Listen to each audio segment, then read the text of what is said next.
Thank you, Jim, very much. Our next speaker is Scott Sheffield. He is Chairman and CEO of Pioneer Exploration. He's also the CSO of Pioneer. That stands for Chief Ski Officer.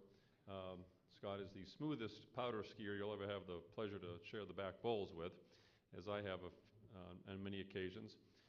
Scott was only the fifth employee of a small, little-known Midland-based company called Parker Parsley a few years ago, and has risen through the ranks and negotiated the deal with Mesa with that merger to form Pioneer, and now they're an $8 billion envy of the oil enthusiastic investment community.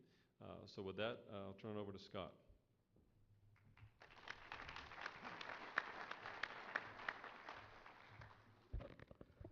Thanks, Peter, but I'm still not as good as Peter is in the on powder skiing. Let me thank Ted, Peter, and Koga for the chance to be able to speak today.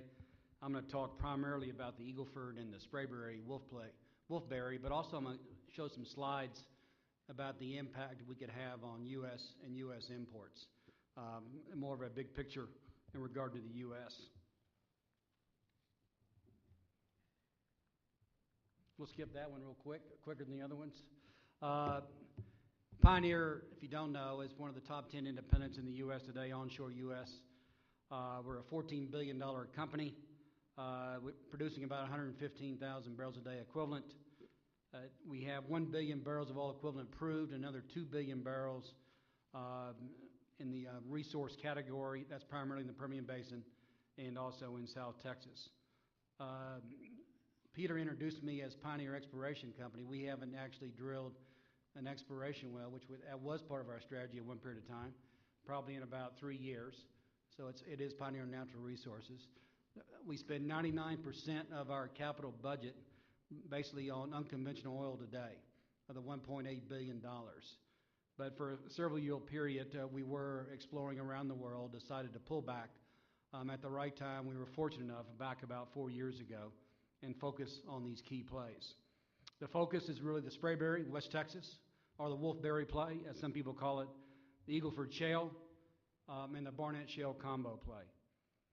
Liquids production will be going from 50% today up to 60% by 2014.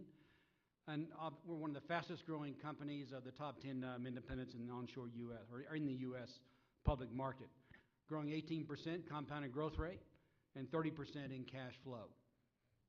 We'll talk a little bit about the service side in a minute, our vertical integration, which has made a lot of headlines toward the end. Why are people focused on unconventional oil? It's obvious.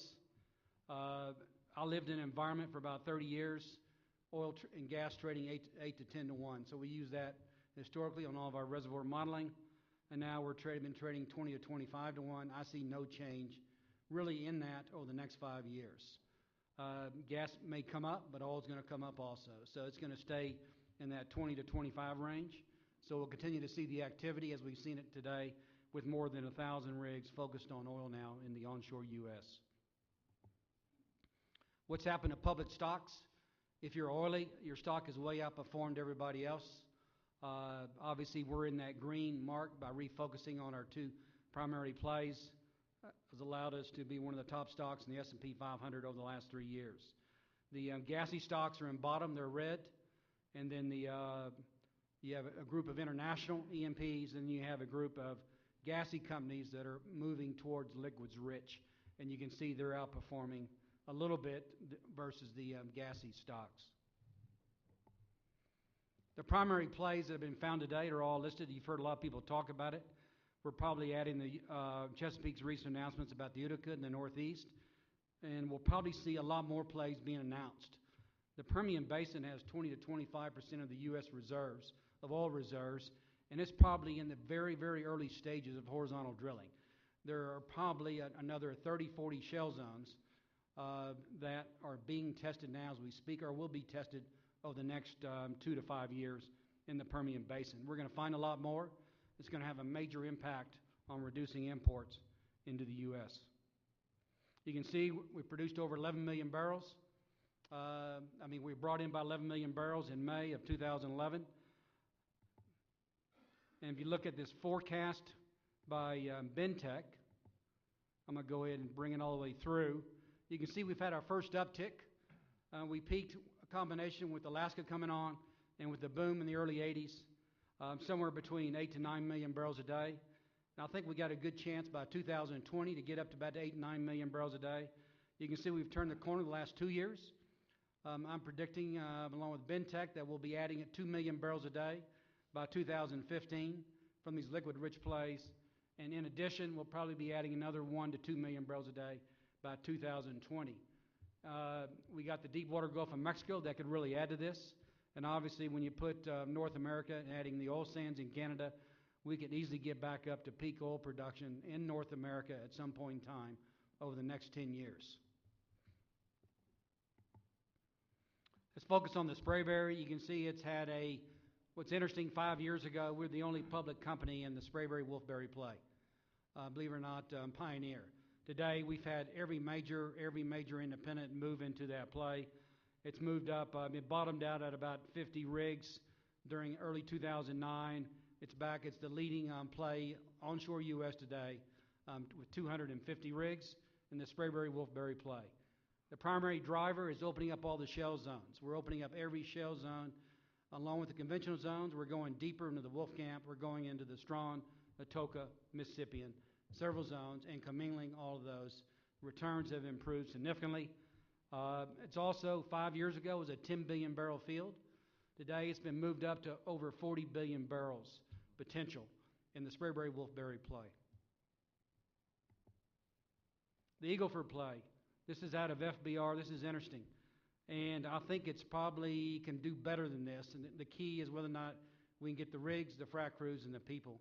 But you can see it's at 180 rigs. It's the second most active play in onshore U.S. And this has happened just in the last 18 months. Projected by FBR to get up to 240 rigs by 2016. I think that's pessimistic. I think it'll get there within the next two years. Based on the number of JVs that have been announced, the number of players that have moved in the Eagle Ford. You can see the red is the gas. The bottom three are the liquids, including NGLs. So that's 21 BCF will be added over the next 9 years just in this play and the people in it. And you can see probably 2 million barrels a day of liquids, including NGLs. And then another 9 BCF a day of gas. So this play is probably your number one liquids play that will be adding a lot of dry gas to the system. As we see plays like the Haynesville roll over at some point in time, this play will still be adding tremendous amount of gas.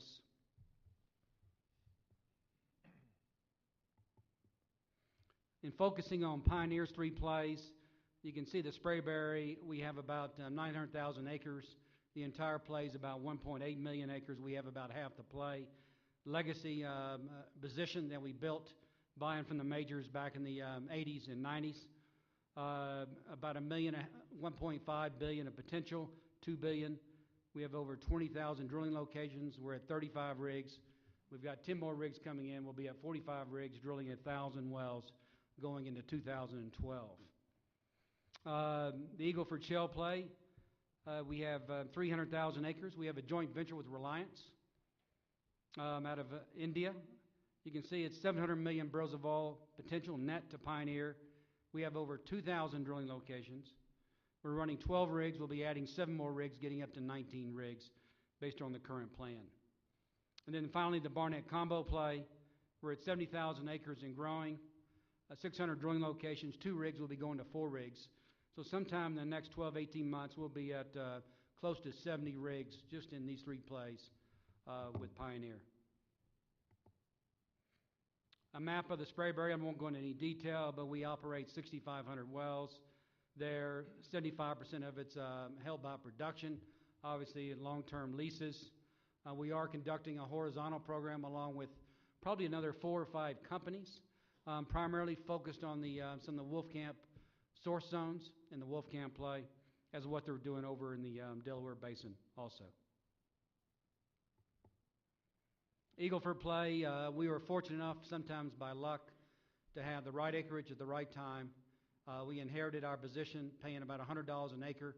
We've had recent deals going for $23,000 per acre, both by Marathon BHP, it's estimated that they pay somewhere between $23,000 and $25,000 per acre for a Petrohawk's position in this play.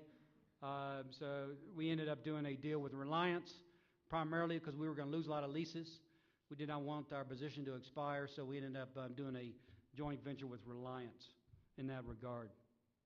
But this is amazing to me in my career for as old as South Texas is, for a 25 billion barrel discovery to be made in our backyard just in Texas. So you can see with new technology, fracture technology, horizontal drilling, how you can find something that big that can have a major impact, adding 21 BCF equivalent to the U.S. market just in a period of a very, very short time frame. I'm not going to go into this slide, just a breakdown of our rich, lean, and dry gas position. And lastly, I'll conclude the couple slides. One, we are fortunate enough with our purchase of Evergreen back in 2004. One of the hidden assets of that was learning how the service industry works. So as we saw prices increase significantly in 2008, and we decided to make a major investment. We've invested over $400 million in both rigs, all types of equipment, and primarily hydraulic horsepower. We're now in the top 15 in the U.S. in the ownership of hydraulic horsepower.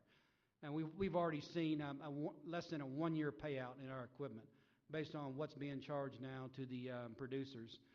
We're still adding to it. Some of the equipment pays out in 3 to 6 months. So it's an amazing investment that we made. I still see it a very, very tight market over the next 2 or 3 years because of the infrastructure. The shale play is moving around the world. There's only very, very few companies that can make the hydraulic horsepower equipment. And with all the shale plays going around the world, whether it's in Argentina or Poland or in China, it's got to be made in Canada or U.S., most of it. With that, and with the fact that a lot of it deteriorates quickly, with the amount of sand and ceramics and proppant going through it, we have to add a lot more. In fact, I heard last week it's a 2-year backlog just to get equipment now on hydraulic horsepower. So a major challenge for our industry. Lastly, this is just to show you why I think that prior slide by FBR, is probably a little bit pessimistic about getting up to 21 BCF a day.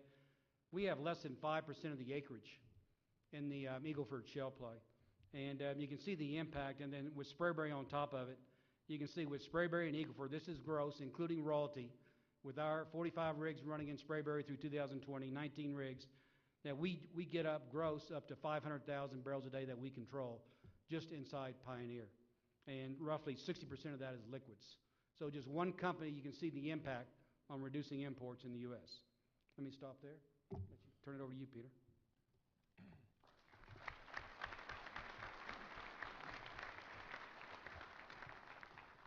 Thank you, Scott. I know that years ago, Fred used to brag about the Rockies being the Saudi Arabia of natural gas, and beginning to think after these 4 panelists that the western U.S. is maybe coming back very strongly on oil to help reduce our imports from the Middle East of oil. We're going to open up for questions here for a few minutes, so if anyone has a question, feel free to go to the mic, and Mike Ming, take it away.